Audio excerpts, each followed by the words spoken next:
Bonjour à tous, j'espère que vous allez bien. Je vous retrouve aujourd'hui pour une nouvelle vidéo dans laquelle on va se concentrer sur 5 nouveautés du moment. J'ai réuni une sélection de produits que vous voyez probablement passer un peu partout en ce moment, et si c'est pas encore le cas, croyez-moi, ça va pas tarder parce que ce sont vraiment des produits qui sont sous les projecteurs. Alors vous connaissez le principe, je me suis bien évidemment penchée sur leur cas et aujourd'hui je vais vous proposer un retour d'expérience pour que vous puissiez déterminer si oui ou non il pourrait être fait pour vous. Je vais commencer cette vidéo en vous disant que pour vous, j'ai fait quelque chose que je ne fais absolument jamais. Ça a été un vrai test pour moi puisque Manucuriste a lancé un nouveau top coat dans sa gamme Green Flash qui promet une tenue du vernis jusqu'à 21 jours.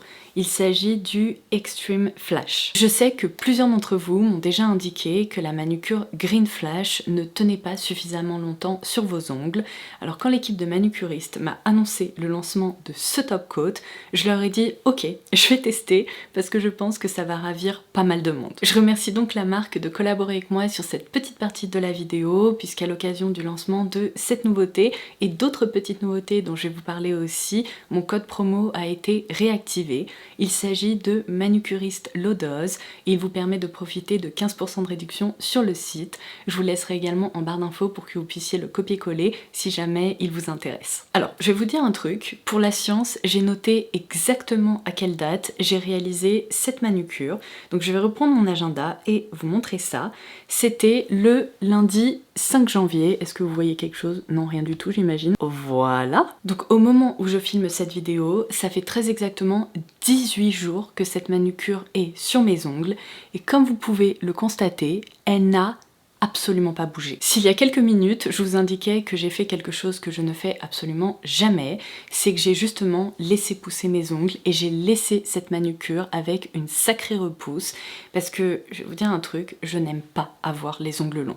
C'est vraiment une sensation qui me dérange, alors là je n'ai qu'une seule envie, c'est d'aller retirer cette manucure, non pas parce qu'elle est abîmée, mais parce que j'ai quand même une sacrée repousse. Mais vous savez quoi? Dans cette histoire, bon, la tenue est bien sûr impressionnante, mais ce qui m'a peut-être encore plus impressionné, c'est vraiment ce fini brillant et bombé qui ne s'est absolument pas estompé. Donc si vous êtes habitué à la manucure Green Flash, vous êtes sûrement en train de vous dire quand est-ce qu'il faut intégrer ce top coat dans la routine. Et bien franchement, quasiment rien ne change. Vous commencez toujours le processus sur des ongles propres qui ont été dégraissés. Vous appliquez une fine couche de la base vitaminée que vous passez sous lampe. Ensuite, vous optez pour une fine couche de la couleur de votre choix que vous passez sous lampe. Vous répétez ce processus avec une deuxième fine couche de couleur. Et donc, une fois arrivé à l'étape du top coat, vous remplacez vos top coat Green Flash habituels par cette nouveauté qui est donc l'Extreme Flash. Vous le passez sous lampe et c'est tout. Vous pouvez profiter d'une manucure avec une tenue allant jusqu'à 21 jours. Le seul petit inconvénient à considérer, c'est que vous vous en doutez, ce top coat est plus résistant que le top coat original qui existait jusqu'à présent. Et du coup, pour le retrait de votre vernis, ça sera plus long puisque vous devrez toujours utiliser les pinces et cette fois-ci, vous devrez les laisser poser 10 minutes avec un coton imbibé de dissolvant. Mais franchement, vu la tenue, c'est pas grand chose. Alors oui, ça demande un petit peu plus de patience. Vous pouvez tout à fait réaliser certaines de vos manucures avec le top coat classique et d'autres manucures qui nécessitent peut-être une meilleure tenue lorsque vous partez en vacances ou pour un événement avec ce nouveau top coat Extreme Flash. Alors du coup, vous êtes peut-être en train de vous demander justement quelle est cette couleur que j'ai portée ces dernières semaines. Donc du coup, je me suis dit que j'allais profiter du fait de vous parler de ce gros lancement pour vous montrer également les nouvelles couleurs de la collection après-ski. Alors rien ne change par rapport à ce que je vous dis habituellement pour le lancement de nouvelles collections. 3 nouvelles couleurs sont disponibles à la fois dans la gamme Green classique qui n'a pas besoin d'être passée sous lampe ainsi que dans la gamme Green Flash. Alors ce superbe gris bleuté assez froid que je porte, c'est donc le Mist Grey. J'ai adoré la porter, je la trouve vraiment parfaite pour la saison et en plus elle est hyper jolie, elle ne ternit pas, elle reste bien intense comme ça donc je l'adore. Et du coup les 2 autres couleurs de la collection après ski sont elles aussi très réussi. Alors pour que ce soit plus pratique, je vais vous montrer les flacons transparents. Alors il y a tout d'abord une déclinaison d'un de mes vernis manucuristes préférés dont je vous ai déjà beaucoup parlé, qui est le Milky White. Alors comme son nom l'indique, c'est bien évidemment une base blanche, un peu ivoire, mais avec un rendu laiteux sur l'ongle.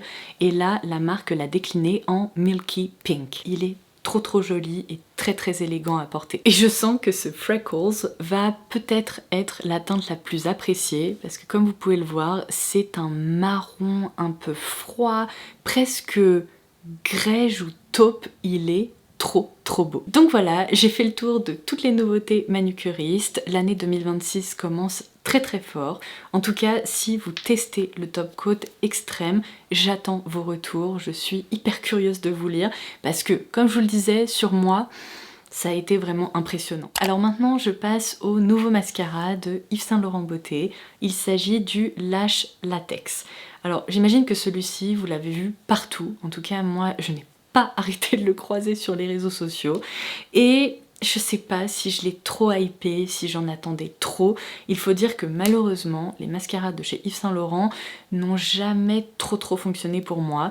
Et là, c'est pas qu'il est mauvais, mais je pense qu'il ne convient pas vraiment à mes cils. Donc je vais vous expliquer pourquoi, parce que si vous vous reconnaissez dans mon profil, eh bien peut-être que ce mascara sera aussi une déception pour vous.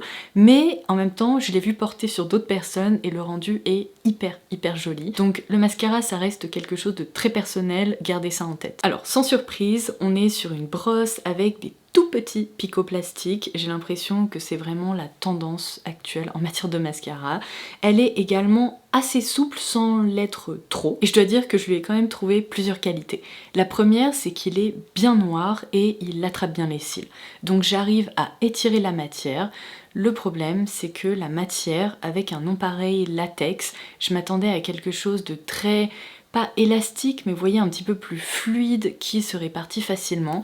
Et là, je trouve que la matière est un peu sèche. En fait, ça se remarque pas trop sur la première couche, mais dès que j'opte pour une deuxième couche, eh bien c'est comme si mes cils avaient déjà séché, et donc j'ai du mal, si vous voulez, à le construire, et c'est quelque chose qui est assez dérangeant pour moi, tout simplement parce que j'ai des cils courts qui sont indisciplinés, et donc évidemment, si je ne peux pas les travailler pendant quelques minutes, le résultat finit toujours par être un peu décevant. Donc c'est bien évidemment le mascara que je porte aujourd'hui. Alors il est très léger, franchement il ne se sent pas, il est agréable à porter et il sépare très bien les cils. Seulement il me semble que la marque met vraiment en avant le fait qu'il tient très bien la courbure et je sais pas si ce sont mes cils, mais je ne trouve pas particulièrement. Bon, après il faut dire qu'il n'est pas waterproof et moi j'ai déjà constaté à plusieurs reprises que les seuls mascaras qui arrivent à faire tenir une courbure sur mes cils, ce sont en effet les formules waterproof. Alors peut-être que ça sera une déclinaison qui sera proposée plus tard,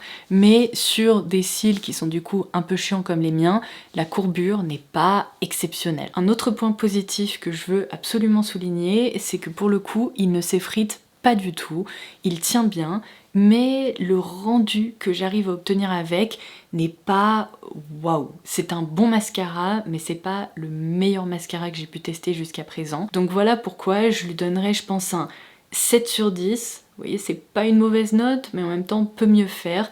Donc voilà mon ressenti par rapport à cette nouveauté. Alors maintenant je passe aux fameuses nouveautés dans la catégorie à petit prix, donc marque de drugstore, avec ces fards à paupières sticks de la marque Catrice. Alors pour remettre un peu les choses en contexte, l'année dernière je vous ai déjà proposé un format court avec des sticks tout à fait similaires qui étaient proposés chez Essence et j'avais également commandé ceux de chez Catrice, mais ils ne se présentaient pas comme ça. En fait le rendu était plus métallique que réellement scintillant et pailleté. Et là, par chance, en me baladant sur Amazon, je suis tombée sur cette collection qui est vraiment celle qui était faite pour moi. C'est donc la Drunken Diamonds et il y a 3 teintes qui sont proposées. Ces fards à paupières ne coûtent pas cher du tout. Si je me souviens bien, ils sont à moins de 5 €, genre 4 € et quelques. Donc évidemment, j'ai commandé les 3. Et alors là, je peux le dire, ce sont des produits qui méritent un 12 sur 10. Je les adore. Donc je vais commencer par la teinte que je préfère, qui est la plus claire. C'est donc la Moonlight Glow. Alors, je vais pas m'éterniser dessus parce qu'on l'a crash testé ensemble dans l'une de mes dernières vidéos. Donc si vous voulez voir son application en direct, eh bien je vous laisserai le lien direct vers cette vidéo en barre d'infos. Comme ça, vous pouvez aller visionner ça. Mais le rendu sur les paupières est magique. Vous savez, on a l'impression qu'on a vraiment dispersé de la poussière d'étoiles sur vos paupières et en même temps, puisque la texture est très fine et un peu gélifiée mais qu'elle se fixe, eh bien elle ne bouge pas, elle ne file pas dans les plis. Donc la teinte la plus claire est parfaite à porter à la fois sur la paupière mais aussi en coin interne, c'est ce que j'ai fait aujourd'hui. Ça apporte une petite touche lumière qui est ultra jolie et qui demande littéralement 2 secondes. Ensuite, je vais vous montrer des swatchs à l'écran. La deuxième teinte, donc la numéro 20, c'est la Blossom Lights, qui cette fois-ci possède des sous-tons un peu plus roses. Mais ce que j'apprécie, c'est que la base en tant que telle n'est pas trop rose, trop intense. Je trouve qu'il y a plein de reflets lumineux et un peu colorés dans ce fard qui le rendent vraiment trop joli aussi. Mais je dirais que mon deuxième préféré, donc après la teinte la plus claire, c'est donc la teinte 30 qui est le Sunset Spark. C'est celui que je porte aujourd'hui. Je vous afficherai des zooms encore une fois à l'écran. Et là, on est sur un superbe beige, un peu chaud, mais qui n'est pas orangé. Donc il est ultra facile à porter. Et voilà, c'est tout ce que j'ai à dire à propos de ces produits. L'application, c'est un 10 sur 10, on peut vraiment construire la matière. Si on applique une deuxième couche, ça permet évidemment de les rendre plus impactants. En tout cas, si comme moi vous aimez les fards à paupières lumineux, ça, ce sont vraiment des pépites dans la catégorie drugstore. Alors ensuite, la marque Tarte vient de lancer des petits macarons qui sont les macarons Blush and Glow Duo. Donc ils sont au nombre de 4. La collection n'est pas très étendue, ça on peut le dire, mais je dois dire que les teintes qui sont proposées sont quand même très jolies. Alors je vais vous les montrer pour voir si déjà vous pourriez y trouver votre bonheur et je vais bien entendu vous expliquer le concept. Alors là je tiens la teinte Toasted Coconut qui est la plus neutre de la collection. Comme vous pouvez le voir, on est sur un beige rehaussé avec des sous-tons un tout petit peu rose, mais pour moi ça c'est pas vraiment une couleur rose, hein, c'est plutôt une couleur nude. Donc tous les blushs se présentent de cette façon. Vous avez d'un côté un blush crème, donc une texture crème, et grâce à une petite protection comme ça pour séparer les deux textures, de l'autre côté vous retrouvez un blush poudre mais qui est quand même un petit peu satiné, qui est censé apporter de l'éclat. Alors je commence par le point positif, c'est vraiment ce blush crème qui est parfaitement pigmenté, c'est-à-dire qu'il ne l'est pas trop, il s'adresse vraiment même aux débutants et débutantes. Impossible de vous louper avec ce truc là, il se répartit super bien, il déplace pas les textures que vous appliquez en dessous ou préalablement, c'est-à-dire le fond de teint, la crème teintée ou autre. La texture est super fine et elle est pas collante, donc vraiment ça j'adore.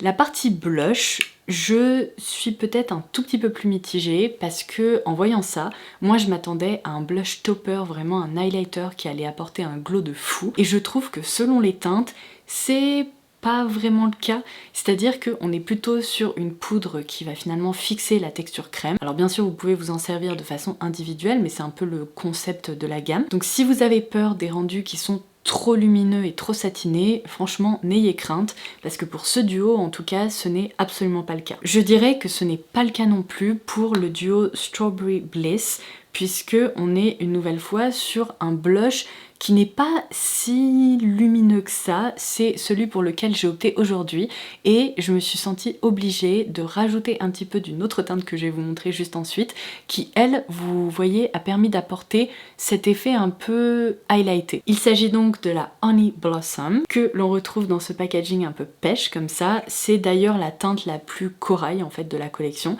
et vous voyez, je pense que là ça peut s'observer, celui-ci est plus satiné et un petit peu plus lumineux que les deux teintes précédentes.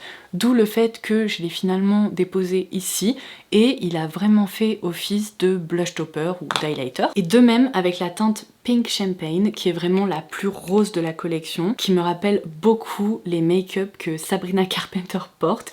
Et là de même on est sur un blush qui est un peu plus lumineux. Donc ma conclusion c'est que les deux premières teintes que je vous ai montrées sont plus faciles à porter au quotidien et celle-ci s'adresse plutôt aux personnes qui recherchent un fini plus lumineux et un petit peu plus coloré. Alors on est d'accord, c'est pas une révolution, hein, Tarte n'a rien inventé, puisque des blushs comme ça duo avec une partie crème et une partie poudre, on a commencé à en voir pas mal ces dernières années. Il me semble que le premier à avoir proposé ça, c'était le maquilleur Patrick Ta, et après d'autres marques ont suivi. Mais si vous vous demandez si la version Tarte mérite le détour, eh bien moi je trouve que oui, parce qu'en plus, contrairement à certaines propositions dans certaines marques qui sont très intenses, très pigmentées et pas toujours hyper faciles à travailler, là pour le coup c'est pas vraiment possible de se louper, c'est un produit pour le quotidien, donc c'est validé pour moi. Et enfin, comme je vous le disais, on va donc conclure cette vidéo par une collection de parfums. Vous avez dû les reconnaître dans l'intro de cette vidéo.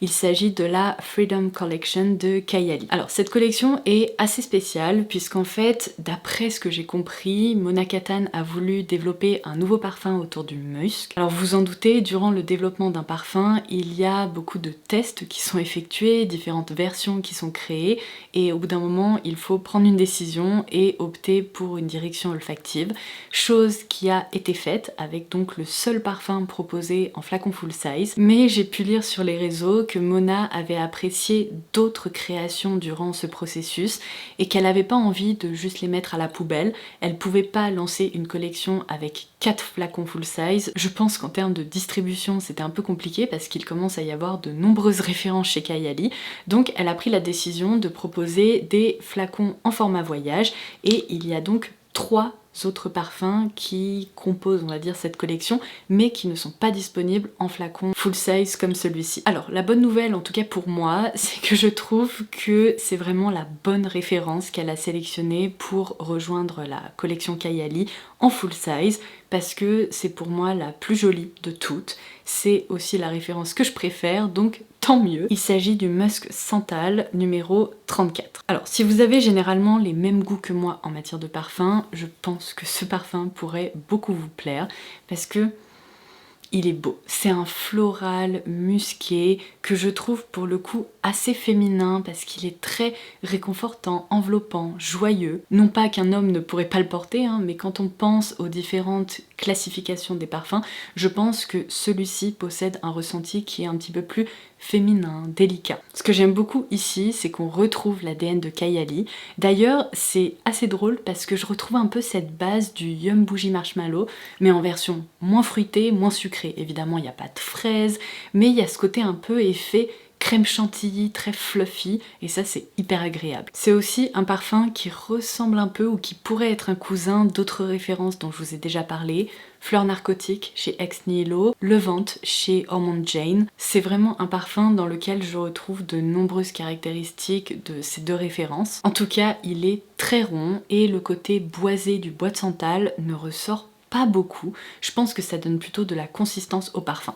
Alors ceci étant dit, gardez en tête que c'est une référence qui est assez légère, c'est-à-dire que c'est plutôt un parfum pour vous, il projette pas un truc de dingue. D'ailleurs les deux précédents que je viens de citer, notamment Fleur Narcotique, projettent mieux que lui, et je dirais que sa tenue est normale. J'arrive à en tirer 6-7 heures sur peau, donc c'est pas une tenue exceptionnelle, mais c'est un parfum quotidien qui tient la route, et franchement ils sont tellement bons qu'on peut le réappliquer lorsque bon nous semble. Alors ensuite je passe au petit le plus clair, donc c'est le Musk Bouquet numéro 27. Je pensais que ça allait potentiellement être mon préféré dans cette collection. Il n'y avait pas du tout raté, c'est même celui que j'aime le moins. Faites très attention parce que là, avec un nom pareil, on peut croire qu'il va s'agir d'un bouquet de fleurs avec un côté musqué, très enveloppant, encore une fois, très réconfortant. Et ben j'ai pas du tout cette impression-là. Ici, on est sur un concentré poudré, mais genre poudré. Alors généralement c'est une catégorie de parfum que j'apprécie, mais là il me donne vraiment une impression de lingette pour cucu de bébé. Et alors c'est terrible à dire, mais ça sent exactement ça. C'est un talc un peu fleuri, c'est presque un petit peu too much, un peu trop concentré, et donc la seule fois où je l'ai porté, je me suis dit, j'ai un peu l'impression d'être une lingette pour bébé géante, donc Celui-là, j'ai envie de vous dire, franchement pour moi c'est un skip. Par contre, les deux qui m'ont très agréablement surpris, ce sont tout d'abord donc le Musk Matcha numéro 45. Petite anecdote, est-ce que vous savez que les numéros qui se trouvent à côté du nom des parfums chez Kayali, ce n'est pas le numéro du parfum ou de la création, c'est le nombre d'essais que ce parfum a demandé avant d'arriver justement à cette composition olfactive, et ça m'étonne pas du tout qu'ils aient dû faire 45 essais parce que tous les parfums à base de matcha, je trouve qu'ils peuvent être hyper amers, hyper bruts ou alors vraiment avec une sensation d'herbe coupée, et là il est hyper réussi, je le trouve très équilibré. Et du coup la deuxième référence qui m'a aussi beaucoup plu, alors que franchement je m'y attendais pas, c'est le Musk Latte numéro 41. Donc je vais commencer par la référence au matcha. Alors je pense que c'est important à préciser, mais je ne suis absolument pas une matcha girl, je l'ai déjà mentionné sur ma chaîne, je ne bois pas de café, je ne bois pas de thé, vous me verrez jamais boire du matcha, ça ne m'intéresse pas, j'aime pas en fait ces boissons là. Alors que là, contre toute attente, malgré cette base un peu inspiration herbe coupée, je trouve qu'il a été sublimé par en quelque sorte une coque qui s'apparente à du chocolat blanc, à quelque chose d'un petit peu plus fouetté, mais en même temps il y a ce côté un peu chaud dans le fond. C'est hyper agréable parce que ça me rappelle vraiment une pâtisserie japonaise qui n'est pas sucré ou pas trop sucré. C'est vraiment une création qui sort de l'ordinaire, et surtout chez Sephora, c'est un parfum qui se démarque parce que je n'ai jamais rien senti de tel. Mais alors qu'on soit bien d'accord, je préfère toujours le Musk Santal par rapport à celui-ci, mais je dois souligner qu'il est original et hyper créatif. Et enfin, le Musk Latte, c'est sûrement mon deuxième préféré de la collection, et vraiment chapeau parce que les parfums autour du café, c'est compliqué pour moi. C'est-à-dire qu'il y a certaines déclinaisons du Black Opium que j'adore, mais le Black Opium original, il est vraiment trop concentré en café. Là, ce que j'apprécie, c'est que le nom reflète tout à fait la création, dans le sens où j'ai un peu l'impression, lorsque je le porte, d'être restée dans un coffee shop. Vous savez, on a cette ambiance vraiment très cosy, réconfortante, zen, avec des gens qui sirotent en effet des lattés et des cafés autour de vous. C'est un café qui a vraiment été adouci par une touche un peu lactée. Je vais vérifier parce que dans cette création, je retrouve aussi un accord un peu floral qui, je pense, l'embellit. Ah bah voilà, j'avais pas tort, il y a de la lavande et de la rose. Oh, de l'huile de cypriole. Alors ça vraiment j'adore, j'en parle souvent.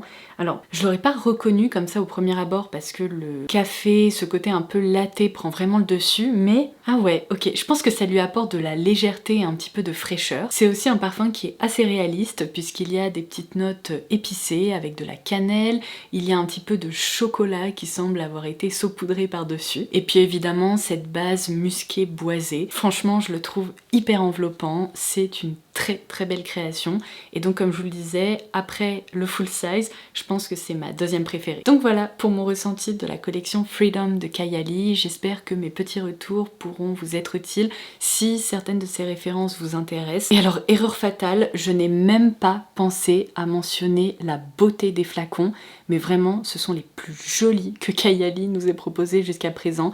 Ce dégradé de nude là, mais c'est tellement satisfaisant, les flacons sont vraiment... waouh, magnifique je trouve. Bon, et bien c'est tout pour aujourd'hui et c'est déjà pas mal. Est-ce que vous appréciez mon petit pull avec cette petite écharpe trop mignonne? Si oui, sachez que ma prochaine vidéo sera un haul mode dans lequel je vous montrerai toutes mes petites trouvailles et ce pull en fera partie, donc vous allez le revoir très vite. J'espère en tout cas que vous aurez passé un excellent moment en ma compagnie. N'oubliez pas qu'en déroulant la barre d'infos, vous pouvez avoir accès au bon plan sur les shops de manucuristes avec le code manucuriste LODOS qui a été réactivé. Ça vous permettra de craquer sur ces nouveautés à moindre coût si elles vous intéressent. Sur ce, je vous embrasse et on se retrouve comme promis d'ici quelques jours. Bye bye!